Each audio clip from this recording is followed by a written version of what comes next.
দর্শক শুনছিলেন মার্কেটিয়াল ব্যাংক সংবাদ শিরোনাম, এবারে জানাবো বিস্তারিত। পঞ্চম পর্বে দ্বিতীয় ধাপে 18,500 গৃহ ও ভূমিহীন পরিবারকে ঈদ উপহার হিসেবে ঘর ও জমি প্রদান করলেন প্রধানমন্ত্রী শেখ হাসিনা। সেই সঙ্গে চলতি দফায় 26 জেলার সব উপজেলা সহ আরও নতুন 70টি উপজেলাকে ভূমি ও গৃহহীন মানুষ মুক্ত ঘোষণা করলেন সরকার প্রধান। সকালে গণভবন থেকে ভার্চুয়াল মাধ্যমে দেশের বিভিন্ন জেলা উপজেলা এই ঘর প্রদান অনুষ্ঠানে তিনি বলেন, ঘূর্ণিঝড় রেমালে ক্ষতিগ্রস্তদের তালিকা তৈরি করা হয়েছে। মারুফ রিপোর্ট। সরকারের মুজিব বর্ষের প্রতিশ্রুতি অনুযায়ী সারা দেশের ভূমি আর গৃহহীন 9 লাখ পরিবারকে পর্যায়ক্রমে দেওয়া হচ্ছে ঘর আর খাস জমি। 2020 সালের 23 জুলাই থেকে এখন পর্যন্ত 4 ধাপে ঘর পেয়েছেন 2,66,012টি পরিবার। এবার পঞ্চম পর্যায়ে ঘর পাওয়ার তালিকায় যোগ হলো আরও 18,566টি পরিবার, যার মধ্যে লালমনিরহাটে 1,282টি, কক্সবাজারে 261 ও ভোলা জেলায় 1,234টি পরিবারের হাতে বাড়ি ও খাস জমি তুলে দিলেন প্রধানমন্ত্রী শেখ হাসিনা। আমার পক্ষ থেকে তাদের হাতে হস্তান্তর করবেন। গণভবন থেকে ভার্চুয়াল মাধ্যমে উদ্বোধন শেষে প্রধানমন্ত্রী শেখ হাসিনা বলেন, জাতির পিতার আকাঙ্ক্ষার দেশ গড়াই তার মূল লক্ষ্য। জাতির পিতা যে জাতির জন্য এভাবে জীবন দিয়ে গেছেন, তার আকাঙ্ক্ষা পূর্ণ করাটাই আমাদের কাজ। আজকে আমরা তার সেই পদাঙ্ক অনুসরণ করেই পদক্ষেপ নিচ্ছি যে কিভাবে আমরা এদেশের মানুষের ঘর বাড়ি তৈরি করে দিয়ে মানুষের জীবন মান উন্নত করতে পারি। প্রত্যেকটা গ্রামকে আমরা নাগরিক সুবিধায় নিয়ে আসব, প্রত্যেকটা গ্রামের মানুষ নাগরিক সুবিধা পাবে। আমরা সেই নাগরিক সুবিধাও নিশ্চিত করে যাচ্ছি। সম্প্রতি ঘূর্ণিঝড় রেমালের প্রভাবে ক্ষতিগ্রস্তদের তালিকা তৈরি করা হয়েছে জানিয়ে তাদের সবাইকে নিজ নিজ প্রয়োজন অনুযায়ী সহায়তা করার কথা জানান সরকার প্রধান। যেগুলি সম্পূর্ণ ক্ষতিগ্রস্ত তাদেরকে আমরা ঘর তৈরি করে দেব, আংশিক ক্ষতিগ্রস্ত তাদের জন্য আমরা ঘর নির্মাণ উপকরণ দিয়ে সহায়তা করব। অর্থাৎ এই যে প্রাকৃতিক দুর্যোগ, এই দুর্যোগে যারা ক্ষতিগ্রস্ত তাদের পাশে আমরা আছি, প্রাথমিকভাবে যা যা প্রয়োজন করে যাচ্ছি। আর এখন এই ঘর বাড়ি যাদের ক্ষতিগ্রস্ত হয়েছে, আমি তাদের এটুকু বলতে চাই যে আপনাদের চিন্তার কোনো কারণ নেই, প্রত্যেকেরই ঘর নির্মাণ যাতে করতে পারেন সে ব্যবস্থাটা ইনশাল্লাহ আমি করে দেব। উদ্বোধন শেষে প্রান্তিক পর্যায়ে সুবিধাভোগীদের সাথে সরাসরি কথা বলেন প্রধানমন্ত্রী। খোঁজ খবর নেওয়ার পাশাপাশি আগামীতে যে কোনো ধরনের প্রয়োজনে পাশে থাকারও প্রতিশ্রুতি দেন তিনি। ওয়ালাইকুম আসসালাম। আপনি খুশি হয়েছেন, সেটা দেখে আমরা খুশি। মারুফ, RTV, ঢাকা। আজ 11 জুন আওয়ামী লীগ সভাপতি ও প্রধানমন্ত্রী শেখ হাসিনার 15তম কারামুক্তি দিবস। দীর্ঘ 11 মাস কারাভোগের পর 2008 সালের এই দিনে সংসদ ভবন চত্বরে স্থাপিত বিশেষ কারাগার থেকে মুক্তি পান তিনি। সেনা সমর্থিত তৎকালীন তত্ত্বাবধায়ক সরকারের সময় 2007 সালের 16 জুলাই গ্রেফতার হন তিনি। দেশি বিদেশি চাপ ও অনড় দাবির প্রেক্ষিতে সাবেক তত্ত্বাবধায়ক সরকার শেখ হাসিনাকে মুক্তি দিতে বাধ্য হয়। ওসিকে আইফোন অথবা খাম ভর্তি টাকা দিলেই নাকি মিলবে মামলা থেকে অব্যাহতি। আসামির কাছে মোবাইল ফোনে এমনই এক আবদার করার অভিযোগ উঠেছে সুনামগঞ্জের জগন্নাথপুর থানার তদন্তকারী কর্মকর্তা SI মিজানুর রহমানের বিরুদ্ধে। এ ঘটনার একটি কল রেকর্ডও এসেছে RTVর হাতে। সুনামগঞ্জ থেকে শহীদ নূর আহমেদের প্রতিবেদন, জানাচ্ছেন সৈয়দ মাহমুদ। জি আইফোন দিব, আচ্ছা ঠিক আছে, না দিলে খামটা দিলেই স্যার আইফোন কিনলে আপনার কথা কইছি, প্রশংসা করছি। আমি তো এমন ভাবে তৈরি করবো না, বুঝছেন নাকি? জি, যেটার আপনার তেমন কিছু করা লাগতো না, কিছু তো দৌড়াদৌড়ি লাগবো না আমার বাক্কা। আইফোন আর খাম ভর্তি টাকা দিলে কিভাবে মামলা থেকে অব্যাহতি পাওয়া যাবে, আসামি আরজুকে সেই পরামর্শ বাতলে দিচ্ছিলেন সুনামগঞ্জের জগন্নাথপুর থানার SI মিজানুর রহমান।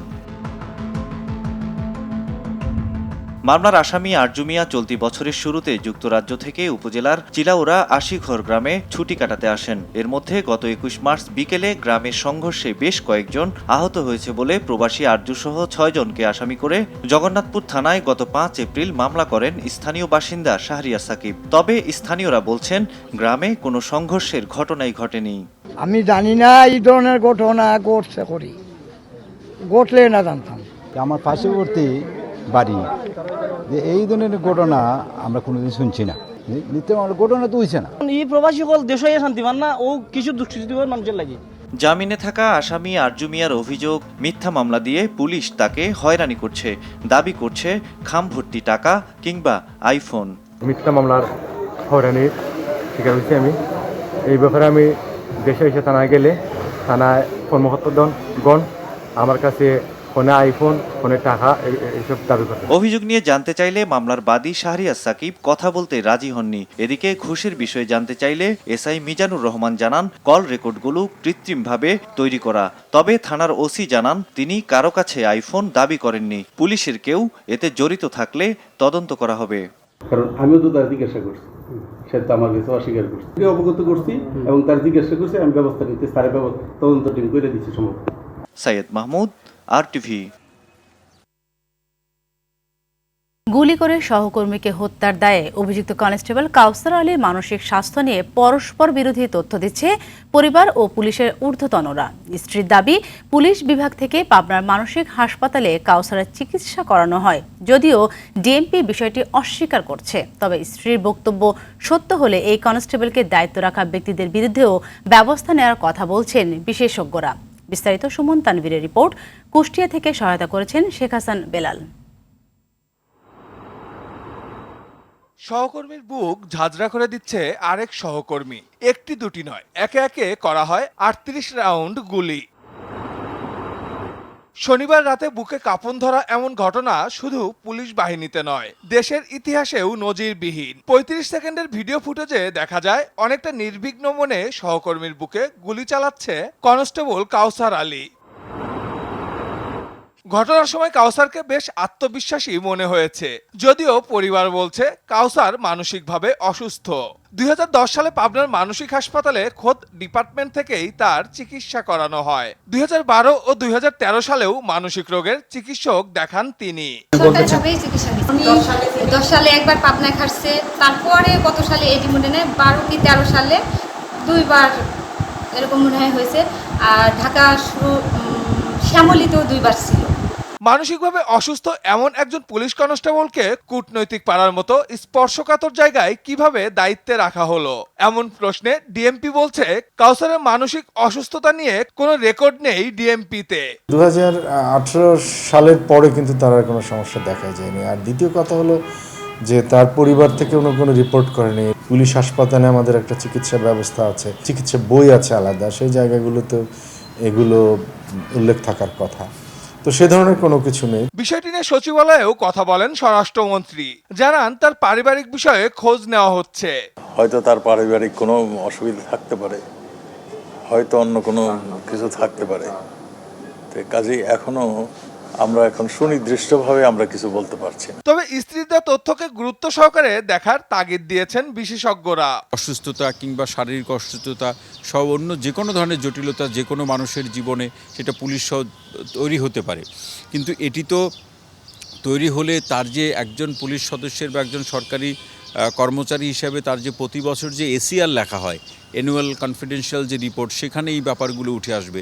মাঠ পর্যায়ে দায়িত্ব বন্টন কিংবা এই কর্মের ক্ষেত্রে কি এক ধরনের যা খুশি তাই হচ্ছে, কোনো ক্ষেত্রে সকল ক্ষেত্রে হচ্ছে সেটি বলার সুযোগ নেই।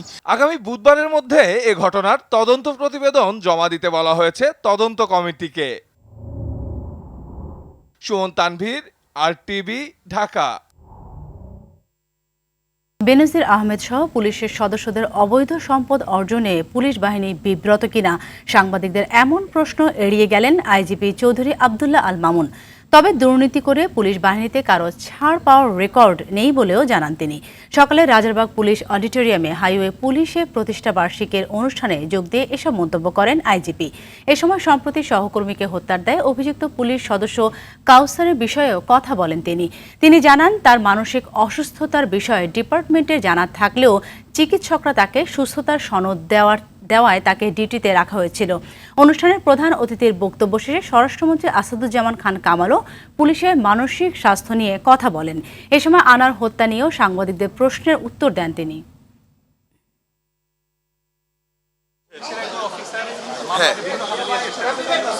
যখন তদন্ত চলে তখন আমাদের মন্ত্রী কিংবা আমাদের আইজিপি কিংবা তদন্ত কর্মকর্তা না জেনে না কমপ্লিট না করে কিছু বলা উচিত না।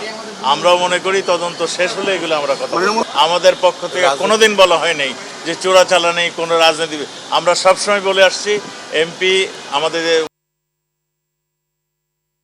রাজধানীর শ্যামলী হাউজিং দ্বিতীয় প্রকল্প এলাকায় কেমিক্যালে বিষাক্ত গ্যাস ছড়িয়ে পড়ায় একজনের মৃত্যু হয়েছে।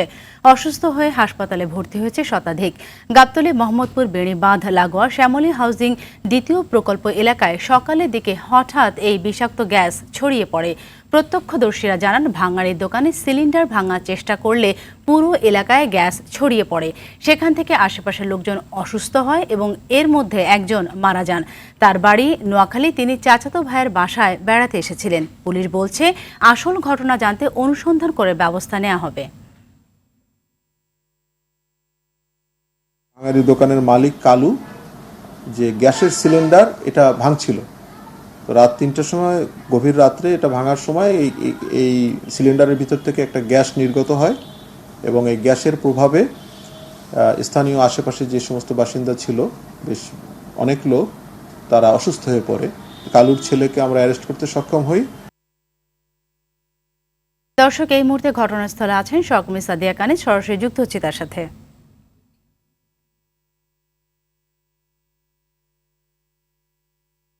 সাদিয়া, বিষাক্ত গ্যাসের বিস্তার এখন কেমন দেখতে পাচ্ছেন? হতাহতের সংখ্যা কত জানতে পেরেছেন কিনা এবং তাদের সর্বশেষ অবস্থা কি?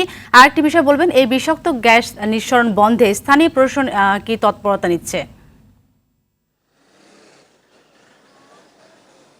সাথে আপনি যেমনটি বলছিলেন যে গতকাল রাতের ঘটনা, কিন্তু তখনই আসলে যখন এই গ্যাস নিঃসরিত হতে থাকে তখন কিন্তু ঘুমন্ত অবস্থায় ছিলেন এলাকার যে লোকজন, তারা তখনই আসলে শ্বাস প্রশ্বাসের সমস্যা হয়, গলা জ্বলতে থাকে।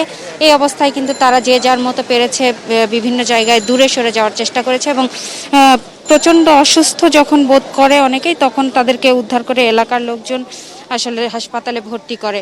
তো এই ঘটনায় আসলে 20-30 জনের মতো আসলে সোহরাওয়ার্দী হাসপাতালে চিকিৎসা নিয়েছে এবং এই ঘটনায় কিন্তু একজনের মৃত্যু হয়েছে।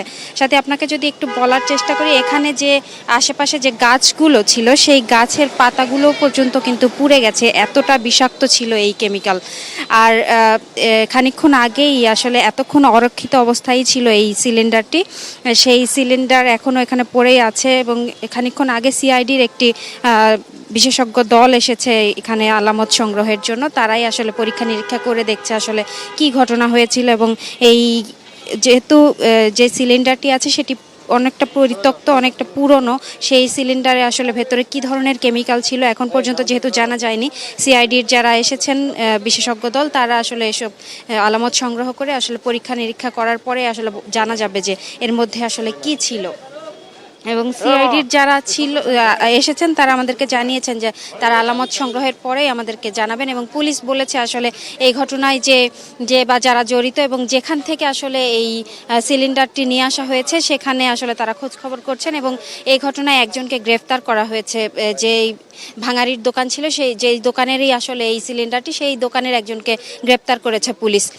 আর এই ঘটনায় একজনের মৃত্যু হয়েছে এবং ঢাকা মেডিকেলে একজন চিকিৎসাধীন অবস্থায় আছে, তার অবস্থাও আসলে আশঙ্কাজনক, তার গলা দিয়ে রক্ত পড়ছে, এমনটি আসলে প্রত্যক্ষদর্শীরা জানিয়েছে। কানিজ, আপনাকে অসংখ্য ধন্যবাদ সেখানকার সর্বশেষ পরিস্থিতি তুলে ধরার জন্য। টেকনাফ সেন্ট মার্টিন নৌ রুটে চলাচল করা ট্রলার ও স্পিড বোট লক্ষ্য করে মিয়ানমার থেকে বারবার গুলি ছোড়া হচ্ছে। আতঙ্কে এই নৌ রুটে কয়েকদিন ধরে নৌযান চলাচল বন্ধ রেখেছে বোট মালিকরা। এদিকে সেন্ট মার্টিনের একমাত্র যাতায়াত ব্যবস্থা নৌপথ হওয়ায় তীব্র খাদ্য সংকটে পড়ার শঙ্কায় প্রবাল দ্বীপের বাসিন্দা ও অবরুদ্ধ পর্যটকরা। টেকনাফ থেকে শাহিন শাহর প্রতিবেদন, জানাচ্ছেন সৈয়দ মাহমুদ। ট্রলার, স্পিডবোট সবই পড়ে আছে। নৌযান চলাচল বন্ধের কারণে সেন্ট মার্টিনে আটকা পড়েছে বিপুল সংখ্যক পর্যটক। এছাড়া দ্বীপের 10,000 বাসিন্দাকে জেঁকে ধরেছে তীব্র খাদ্য সংকটের আতঙ্ক। স্থানীয় বাসিন্দারা জানান, গত বুধবার সন্ধ্যায় সেন্ট মার্টিন থেকে ফেরার পথে নাফ নদীর মোহনায় বাংলাদেশি নির্বাচন কর্মকর্তাদের লক্ষ্য করে মিয়ানমার থেকে বেশ কিছু গুলি ছোড়া হয়। এতে কেউ হতাহত না হলেও গুলি লাগে নৌযানে। পরদিন সেন্ট মার্টিনগামী পণ্যবাহী 3টি ট্রলারে আবারও গুলি ছোড়া হয়। এরপর থেকে টেকনাফ সেন্ট মার্টিন রুটে নৌযান চলাচল বন্ধ। তাদের এই আভ্যন্তরীণ যে সংঘাতের নাসাগাবাহানি করতেছে নাকি ওখানকার বিদ্রোহীরা করতেছে আমরা তো বুঝতে পারতেছি না। নৌযান চলাচল বন্ধ থাকায় সেন্ট মার্টিনে খাদ্যসহ নিত্য প্রয়োজনীয় দ্রব্য আসতে পারছে না। পরিস্থিতি মোকাবিলায় দ্রুত সরকারি পদক্ষেপের আকুতি দ্বীপের বাসিন্দাদের। এই অবস্থায় থাকলে মানুষ না খায় আমার অবস্থা।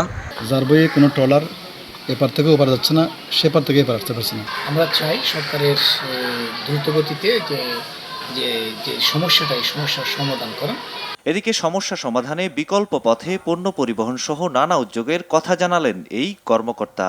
নাফটাকে অ্যাভয়েড করে বিকল্প রেতে সারপরিবাহী প্লাস্টিক আমরা ভাবছি এখন কীভাবে বিকল্প রেতে পাঠানো যায়, কারণ সেখানে মানুষ আমাদের নাগরিক সেন্ট মার্টিন বাসা তাদেরকে আমাদের বাসানো বাঁচিয়ে রাখতে হবে আর কি, তাদের নিত্যপ্রয়োজনীয় খাবার বিশেষ করে। সেন্ট মার্টিন থেকে টেকনাফে খাদ্য, মালামাল এবং পর্যটক পারাপারের জন্য প্রতিদিন 3টি ট্রলার আসে এবং 3টি টেকনাফে যায়। দ্রুত নৌযান চলাচল স্বাভাবিক করার দাবি জানিয়েছে পর্যটকরাও। সৈয়দ মাহমুদ, RTV। এই বিষয়ে আরো জানাতে কক্সবাজার টেকনাফ থেকে সরাসরি যুক্ত হচ্ছেন সহকর্মী শাহিন শাহ। শাহিন, মিয়ানমার থেকে গুলি ছোড়া এখনো চলমান রয়েছে কিনা জানাবেন, আর সেন্ট মার্টিনের বিকল্প পথে খাবার পাঠানোর কথা বলেছিলেন জেলা প্রশাসন, এই বিষয়ে কি ব্যবস্থা নেওয়া হয়েছে?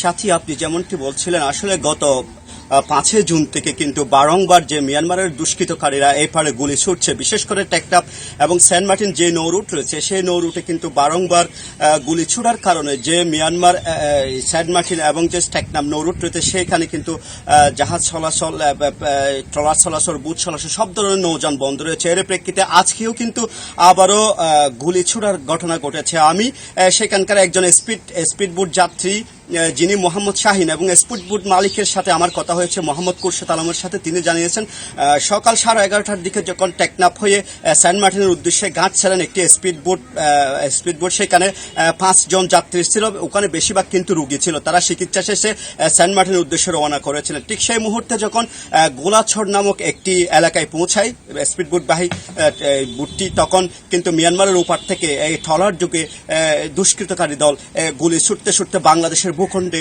ঢুকে পড়ে। এর প্রেক্ষিতে তারা, যিনি মোহাম্মদ শাহিন জানিয়েছেন, তিনি বলেছেন আমাকে 10 থেকে 20 রাউন্ড পর্যন্ত গুলি ছুড়েছে। এর প্রেক্ষিতে তারা জীবন বাঁচাতে প্রথমে তীরে চলে আসে, আবার বিকল্প পথে কিন্তু সেন্ট মার্টিনের উদ্দেশ্যে তারা চলে যান। যে তথ্যটি আপনি জানতে চেয়েছিলেন, আসলে যে তথ্যটি জানতে চেয়েছিলেন, এখন পর্যন্ত যে আসন্ন ঈদুল আজহা উপলক্ষে এখন পর্যন্ত সেখানে খাদ্য পৌঁছানোর কোনো ব্যবস্থা করা হয়নি। তবে প্রশাসনের পক্ষ থেকে বলা হচ্ছে তারা এই খাদ্য সামগ্রী পৌঁছানোর কথা ভাবছেন। সেন্ট মার্টিন এলাকাবাসী জানিয়েছেন দ্রুত এর পরিত্রাণেরও দাবি জানিয়েছেন, না হয় তারা অন্য। ধন্যবাদ আপনাকে। রাজধানীতে এখনো পুরোপুরি জমে ওঠেনি কোরবানির পশুর হাট, অনেকটাই ফাঁকা রয়েছে হাটগুলো। তবে বিভিন্ন হাট ঘুরে দেখা গেছে দেশের বিভিন্ন অঞ্চল থেকে আসতে শুরু করেছে কোরবানির পশু। দেশি গরুর পাশাপাশি হাটে এসেছে ভারত, পাকিস্তান ও ভুটানের গরুও। বেচাকেনা জমে না উঠলেও অনেকেই হাটে আসছে গরু দেখতে। তাদের অভিযোগ, গতবারের চেয়ে এবার দাম বেশি হাঁকছে ব্যাপারীরা। আরও জানাচ্ছেন দীপ্তচন্দ্র পাল। 20 মনের রাজাবাবুকে আনা হয়েছে গাবতলী হাটে। বিক্রির জন্য ব্যাপারীর দাম হাঁকছেন 12 লাখ টাকা। এছাড়াও তার কাছে আছে সাকিব, হিরো আলম সহ নানা নামের গরু। এটার নাম রাখছে সাকিব, আর রাখছে হিরো আলম, রাখছে রাজাবাবু, এই 3টে গরু, আর একটা রাখছে করিমনি। নাটোরের লালচান রয়েছে তেজগাঁও পলিটেকনিক হাটে। প্রায় 18 মন ওজনের এই গরুটির দাম চাইছেন 7 লাখ টাকা। আসলে বাছুরটা লাল ছিল বিধায় ওই যে যার কাছ থেকে নিয়েছিলাম তারা লাল লাল করে দেখতো, তা আমরা ওই সময় থেকে হয়তো করেছি যে আমরা হাটে যা হয়তো এই নামটাই বলবো, লালচান। শুধু বড় গরু নয়, চুয়াডাঙ্গা থেকে এসেছে মাঝারি সাইজের দেশি গরু। মাঝারি গরুর বেশি চাহিদা থাকে, এই যে সবগুলা গরু, এইসব গরুগুলার চাহিদা বেশি থাকবে সব সময়। হাটে দেশি গরুর পাশাপাশি রয়েছে ভারতীয় গরু, রয়েছে মরুভূমির উটো। দুটা আনছি ভাই, দুইটাই আছে। দাম চাচ্ছি বড়টা 28 লক্ষ টাকা আর এইটা 26 লক্ষ টাকা। এইগুলা হলো ইন্ডিয়ান পাকিস্তান আছে, তারপরে নেপাল আছে। এখনো পুরোদমে বিক্রি শুরু না হলেও ক্রেতাদের অভিযোগ, এবছর বেশি দাম হাঁকা উঠছে গরুর। গরু কিনবো হচ্ছে শুক্রবার, শনিবার অথবা রোববার, রাখারও তো একটা ব্যাপার সেবা আছে, কিন্তু আসছি দেখছি কতটুকু করতেছে। দাম তো এখন প্রথম দিকে এখন সেরকম ভাবে ছাড়বে না, পরে যখন বিক্রি 2-1 দিন পরে বিক্রি দিয়া হবে তখন বোঝা যাবে যে কিরকম দাম আসলে বিক্রি। এখন তো মোটামুটি চাচ্ছে, বেশি যাচ্ছে দেখা যায়। রাজধানীতে এবার 17টি পশুর হাট বসেছে, উত্তরে 7 আর দক্ষিণ সিটি কর্পোরেশন এলাকায় 10টি। দীপচন্দ্র পাল, RTV, ঢাকা। দর্শক, তেজগাঁওয়ে ঢাকা পলিটেকনিক ইনস্টিটিউট খেলার মাঠ থেকে রাজধানীর পশুহাটের সর্বশেষ তথ্য জানাচ্ছেন সহকর্মী খান আলামিন। পশুর হাটগুলোতে ভিড় কেমন দেখতে পাচ্ছেন? আর ভারতীয় গরু আসার হাটগুলোতে কি প্রভাব পড়ছে আর কি বলছেন ক্রেতা বিক্রেতারা? এখনো আসলে জমে ওঠেনি এক কথা যদি বলা হয়, পুরো মাঠ ফাঁকাই বলা যায়। পশু আছে, গরু আছে, ছাগল আছে, বিক্রেতারা আছে, কিন্তু ক্রেতার সমাগম একেবারেই বললেনই। যদিও আমি প্রায় 2 ঘন্টা ধরে এই হাটে রয়েছি, দেখেছি যে সর্বোচ্চ 20-30 জন ক্রেতা এসেছেন এবং দামদর করেছেন, জানতে চেয়েছেন, বাজারটা কেমন বোঝার চেষ্টা করেছেন, কিন্তু কেউ গরু কিনে নেননি আজকে। তো এইটি নিয়ে আসলে আশাহত হওয়ার মতো কিছু নেই, কারণ মাত্রই তো শুরু হচ্ছে হাট। ঈদও আরও 1 সপ্তাহের মতো রয়ে গেছে। যারা বিক্রেতা আছেন কিংবা ইজারাদার রয়েছেন তারা আশা করছেন যে আগামী বৃহস্পতিবার বিকেল থেকেই হাটে কেনা বেচা শুরু হয়ে যাবে, কারণ বৃহস্পতিবার ওয়ার্কিং ডে শেষ হবে, তারপর থেকে সরকারি ছুটি শুরু। তো সেই জন্য তারা সেই সময়টির অপেক্ষায় আছেন। আর ঢাকা শহরে সাধারণত ঈদের 2-3 দিন আগেই মানুষ বেশি তাদের যেই গরু কিংবা ছাগল যে কাঙ্ক্ষিত পশু রয়েছে সেটি কিনে থাকেন। তো যার ফলে বলা যাচ্ছে এখন জমে ওঠেনি। আমরা দেখেছি হাটে ঘুরে ঘুরে পশু সয়লাভ হয়ে গেছে। এই হাটটি ছোট হাট বলা যায়, তবে হাটের আয়তন অনুযায়ী পশুর সংখ্যা কিন্তু এরই মধ্যে আশাব্যঞ্জক, এবং যারা ইজারাদার রয়েছেন তারা আশা করছেন যে এই হাট এবার অন্যান্য বছরের তুলনায় কিছুটা বেশি জমে উঠবে, কারণ রাজধানীর যে সবচেয়ে বড় অস্থায়ী হাট আফতাবনগর হাট এবার অনুমোদন পায়নি সেখানে হাট বসানোর, যার কারণে এই আফতাবনগর হাটের কাছাকাছি হচ্ছে এই হাটটি। ফলে এখানে এবার আফতাবনগর হাটে যারা গরু নিয়ে যেতেন তাদের অনেকেই এই হাটে আসবেন সেই প্রত্যাশা তারা করছেন, যার ফলে এই হাটে যে 5-7 হাজার গরু প্রতি বছর উঠত সেটি 15-20 হাজারে গিয়ে ঠেকতে পারে বলে তারা আশা করছেন। তো সব মিলিয়ে আমরা যদি বলি যে এখনও জমে ওঠেনি, জমে উঠবে সেই সময়ের অপেক্ষায়। তবে প্রতিদিন বিকেলবেলা তুলনামূলকভাবে অনেকেই আসেন মূলত বাজারটি যাচাই করার জন্য যে এবার দাম কেমন সেটি বোঝার জন্যই আসেন। এখনও গরু বিক্রি খুব একটা হচ্ছে না। সাথী, ধন্যবাদ আপনাকে।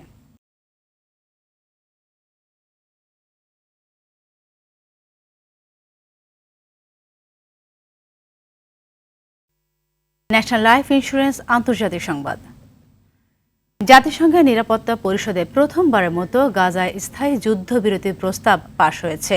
সোমবার পাশ হওয়া এই প্রস্তাবকে স্বাগত জানিয়েছে হামাস, রাজি ইসরায়েলও। আর যুক্তরাষ্ট্রের দেওয়া এই প্রস্তাবের পক্ষে মধ্যপ্রাচ্য কূটনৈতিক তৎপরতা চালাচ্ছেন দেশটির পররাষ্ট্রমন্ত্রী অ্যান্টনি ব্লিংকেন।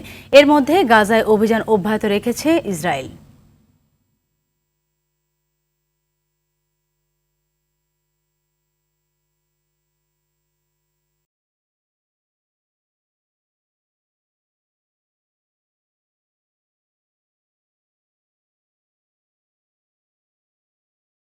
ফিফা বিশ্বকাপ ও এশিয়ান কাপের যৌথ বাছাইয়ের ম্যাচে আজ লেবাননের মুখোমুখি হবে বাংলাদেশ। কাতারের খলিফা আন্তর্জাতিক স্টেডিয়ামে ম্যাচটি শুরু হবে রাত 10টায়। বিশ্বকাপ বাছাইয়ে 3য় রাউন্ডে যাওয়ার স্বপ্ন অনেক আগেই শেষ বাংলাদেশের। তবে 2027 সালে এশিয়ান কাপের খেলায় সম্ভাবনা এখনও টিকিয়ে রয়েছে হাভিয়ের কাবরেরার শিষ্যদের। ঘরের মাঠে লেবাননকে 1-1 গোলে রুখে দিয়েছিল জামাল তোপুরা। এবার কাতারের মাটিতে মধ্যপ্রাচ্যের দেশটির বিপক্ষে জয় নিয়ে এশিয়ান কাপের বাছাইয়ের পরের ধাপে খেলতে চান লাল সবুজের ছেলেরা। এদিকে র্যাঙ্কিংয়ে বাংলাদেশের চেয়ে 64 ধাপ এগিয়ে থাকা লেবানন এই ম্যাচে জয়ের বিকল্প ভাবছে না।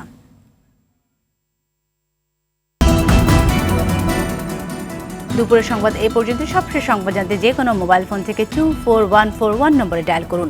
জেলা সংবাদ বিকেল 5:45টায় দেখার আমন্ত্রণ রইল। ধন্যবাদ সবাইকে।